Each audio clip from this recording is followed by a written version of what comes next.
Hi, Annabel Bateman here. I'm doing an A to Z of doTERRA, 3 minutes or less, very short, sharp, practical videos. So if you want to subscribe, please do so, or follow me on social media, Annabel Bateman Wellness.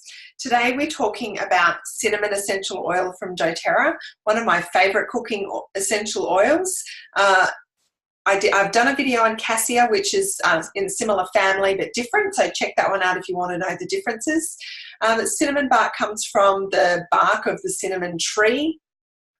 It has lots and lots of uses, and some of the ways that it can be used, well, some of the other blends that it's in will give you an indication. So it's actually in our Smart and Sassy blend, which is our metabolic support blend.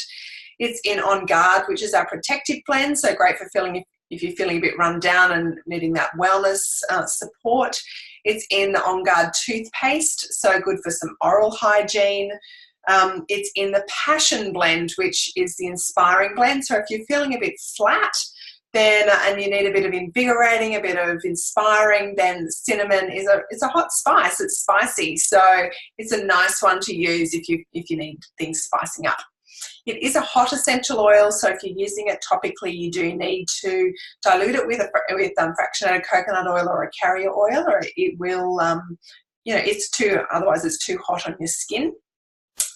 I love this, a drop in my coffee. I love to cook with it.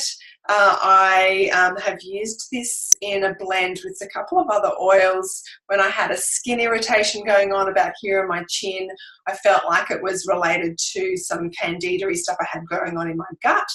And so I made a little roller that had that and a couple of other oils, diluted, rubbed it on. It did sting a bit, so you really do need to worry about that dilution. That is important. But over a period of time, that skin irritation went away. So, it's supporting and healing in those ways. A fun way, perhaps, to use your cassia, because it is quite hot and spicy. I saw a blend for plump lips, a bit like your Botox, I guess. You would definitely want to still use it diluted. And I certainly find if I have my coffee and I get a little bit on my lips, it does, they do tingle a bit. So anyway, I haven't really used it for plumping up my lips, but I did see that the other day.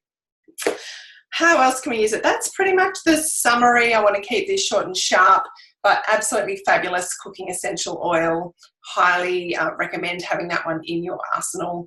It's actually also nice for massage. So just remember, with cinnamon, really good to, really important to dilute it. So stay tuned for my next A to Z. I'll catch you next time. Bye.